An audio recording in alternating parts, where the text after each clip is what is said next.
اللهم صل على محمد وعلى آل محمد كما صليت على إبراهيم وعلى آل إبراهيم إنك حميد مجيد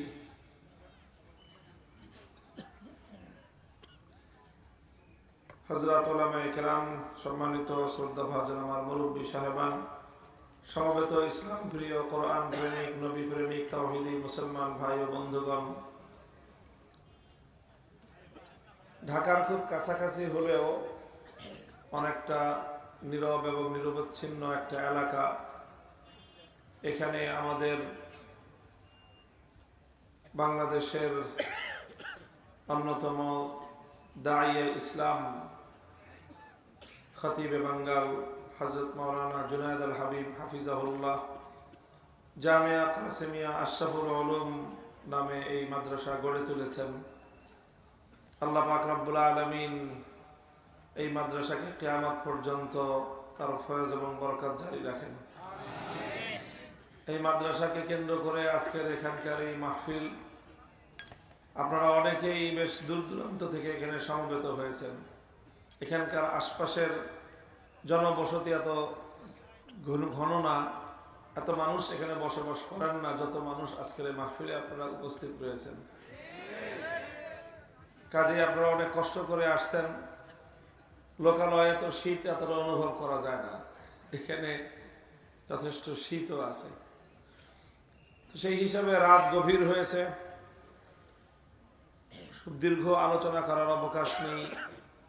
মাহফিলের বরকত হিসাবে আমার শেখ ও মুর্শিদ হযরত পীর সাহেব দেওয়ানা হাফিজাহুল্লাহ তিনিও আপনাদের সামনে বয়ান করেছেন, নসিহত করেছেন।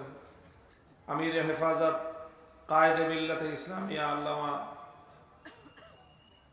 শাহ মুহিবুল্লাহ বাবুনগরী হাফিজাহুল্লাহ তিনিও আজকের এই মজমায় তশরিফ এনেছেন। আরো অনেক বুজুর্গানে দিন তশরিফ এনেছেন। বরুণার পীর সাহেব হুজুর আসছেন, হযরত রশিদুর রহমান ফারুক শাইখ বরনবী তিনিও তশরিফ এনেছেন। এছাড়া উলামায়ে কেরাম তো আসছেনই। এরকম একটা নিভৃত পল্লী অঞ্চলে এই সকল বুজুর্গদের কদম, এটা এই জামিয়া কাসেমিয়ার বরকত। কাজে এই এলাকার মানুষ এই মাদ্রাসার কাছে ঋণী। আমি আশা করব যে আপনারা আপনাদের আচরণের মাধ্যমে, আপনাদের পরবর্তী পদক্ষেপের মাধ্যমে আপনারা এই ঋণ পরিশোধ করার চেষ্টা করবেন। আল্লাহ আপনাদেরকে তৌফিক দান করেন। সূরাতুল বাকারা থেকে একটি আয়াত আমি আপনাদের সম্মুখে তিলাওয়াত করেছি। আয়াতটি হযরত ইব্রাহিম আলা নবিয়িনা ওয়া আলাইহিস সালাতু ওয়াস সালামের একটি দোয়ার কথা বর্ণনা করা হয়েছে।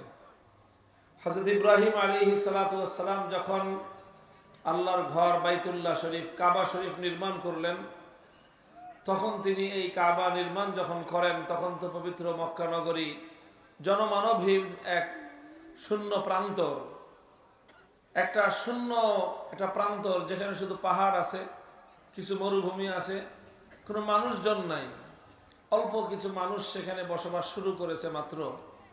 সেরকম একটা জনমানবহীন, একটা বিচ্ছিন্ন, একটা ক্ষুদ্র জনপদের মধ্যে আল্লাহর ঘর নির্মাণ করে তিনি আশা করতেছেন যে এই ঘরটাই সারা পৃথিবীর মার্কাজ এবং কেন্দ্রে পরিণত হবে।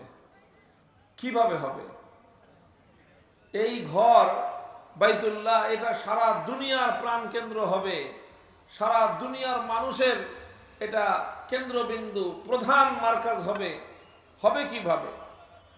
ইব্রাহিম আলাইহিস সালাতু ওয়াস সালাম এই যে একটা জনমানবহীন একটা জায়গা, একটা অনুন্নত একটা জায়গা, একটা পাহাড়ি অঞ্চল, এমন একটা জায়গা যেখানে একটা গাছ উৎপন্ন হয় না, একটা ফল ফসল কিছুই হয় না, একটা খেজুর পর্যন্ত হয় না, ধান চাল তো দূরের কথা, কোনো কিছুই উৎপন্ন হয় না। এরকম একটা পাহাড়ি পাথুরে অঞ্চলকে তিনি আশা করতেছেন যে এই জায়গাটা সারা দুনিয়ার কি হবে? মার্কাজ হবে, সারা দুনিয়ার কেন্দ্র হবে। হবে কিভাবে?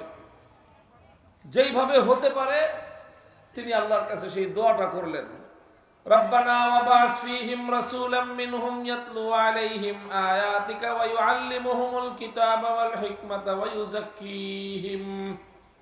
তিনি বললেন যে আল্লাহ, এই ঘর, এই জনপদ, এই সব কিছুই সারা পৃথিবীর মার্কাজ হতে পারে, আপনি এই ঘরটাকে আবাদ করার মতো একজন যোগ্য মানুষ পাঠান। একটা যোগ্য মানুষ, একটা কর্মঠ মানুষ, এরকম একটা মানুষ যদি এখানে আপনি পাঠান, তাহলে সেই মানুষটা এই ঘরটাকে এমনভাবে আবাদ করতে পারবে যে এই ঘর সারা পৃথিবীকে পরিচালনা করবে। এবং তিনি যেই মানুষটার জন্য দোয়া করলেন, সেই মানুষটার সিফাত বর্ণনা করলেন, সেই মানুষটার কি কাজ হবে, তার কি কর্মসূচি হবে, সেটাও তিনি আল্লাহর কাছে বললেন।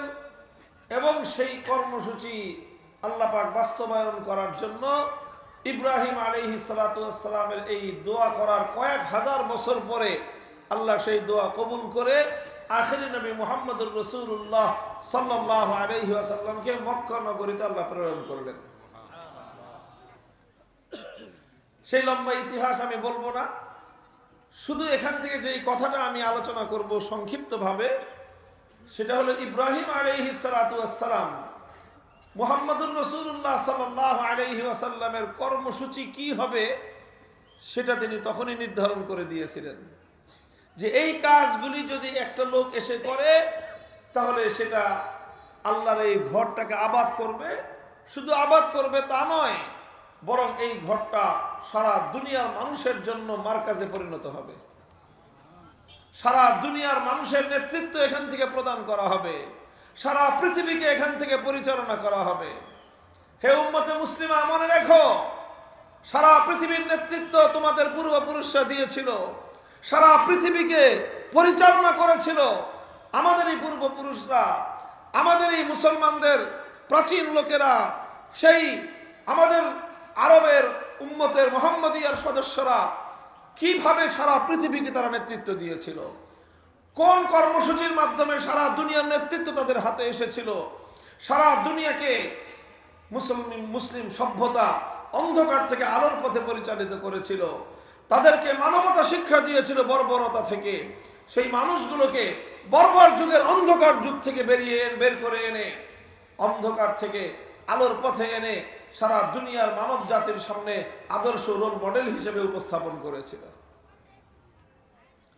কিসের মাধ্যমে?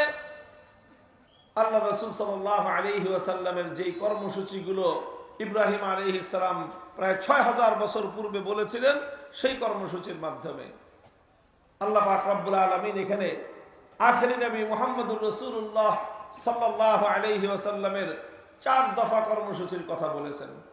কয় কর্মসূচি? কয় দফা? বলেছেন রব্বানা ওয়াবাস ফীহিম রাসূলাম মিনহুম, হে আল্লাহ, এই জনপদ থেকে আপনি একজন রাসূল প্রেরণ করেন, যার প্রথম কাজ হবে ইয়াতলু আলাইহিম আয়াতিক, যার প্রথম কর্মসূচি হবে যে তিনি আপনার কিতাব, আপনার কোরআনের আয়াত তেলাওয়াত করে এই সমাজকে গুঞ্জরিত করবে, সমাজের মানুষকে ঘুম থেকে জাগ্রত করবে, সমাজের মানুষের হৃদয়ের মধ্যে ঝংকার তুলবে কোরআনে পাকের তেলাওয়াতের মাধ্যমে। কোরআনে পাকের তেলাওয়াত এটা রাসূল সাল্লাল্লাহু আলাইহি ওয়াসাল্লামের প্রথম এবং সবচেয়ে বুনিয়াদী কর্মসূচি।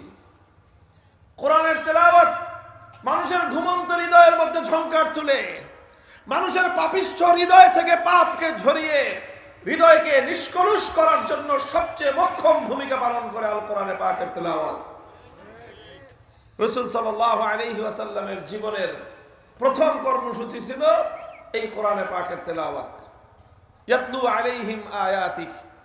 এবং আল্লাহ পাক রব্বুল আলামিন যখন তার নবীকে প্রেরণ করেছেন, আল্লাহ নিজেও বলেছেন যে আমি এই 4টা কাজ দিয়েই আমার নবীকে আমি প্রেরণ করেছি। কোরআনে পাকের সূরাতুল জুমার মধ্যে আল্লাহ পাক সেই আয়াত নাজিল করেছেন। আল্লাহ নিজেই বলেছেন ইয়াতলু আলাইহিম আয়াতিহি ওয়া ইউযাক্কিহিম ওয়া ইউআল্লিমুহুমুল কিতাবা ওয়াল হিকমাহ ওয়া ইন কানু মিন ক্বাবলু লাফি দালালিম মুবিন। আল্লাহ নিজে সেই নবীকে পাঠিয়েছেন নবীর প্রথম কর্মসূচি কি ছিল? কি বললাম? কি ছিল?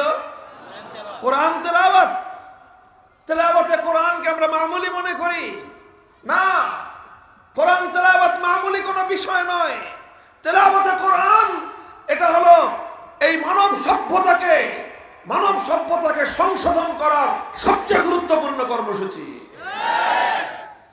কোরআনের তেলাওয়াতের দ্বারাই ঘুণে ধরা সমাজের মধ্যে প্রথম প্রকম্পন তৈরি হয়েছিল।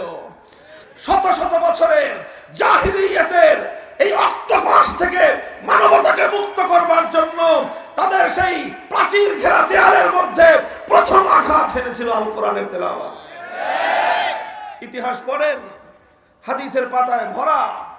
মক্কার নগরীতে জাহিলিয়াতের অন্ধকারে ঘেরা সেই সমাজকে প্রথম আলোড়িত করেছিল কোরআনের তেলাওয়াত। হযরতে আবু বকর সিদ্দিক রাদিয়াল্লাহু তাআলা আনহুর জীবনীতে আলোচনা হয়, বোঝা যায় বিষয়টার দ্বারা। একবার আবু বকর সিদ্দিক রাদিয়াল্লাহু আনহু তিনি মক্কা ছেড়ে চলে যাচ্ছেন। মক্কার মানুষের জ্বালায় অতিষ্ঠ হয়ে, তাদের নির্যাতনে অতিষ্ঠ হয়ে তিনি মক্কা ছেড়ে চলে যাচ্ছেন। রাস্তায় এক লোকের সঙ্গে দেখা, ইবনুদ দাগিনা তার নাম। লোকটা একটু বয়স্ক, প্রবীণ মানুষ, একটু ভালো মানুষ, ন্যায়পরায়ণ মানুষ। তিনি রাস্তার মধ্যে দেখা আবু বকর সিদ্দিকের সাথে। কোথায় যাও? এই মক্কায় থাকবো না, আমি চলে যাচ্ছি মক্কা ছেড়ে। কেন চলে যাচ্ছ? বলে যে মক্কার মানুষ আমাকে অনেক উৎপাত করতেছে, আমার আর ভালো লাগতেছে না। তিনি বললেন যে না আবু বকর সিদ্দিক, তোমার মতো মানুষ মক্কা ছেড়ে চলে যেতে পারে না।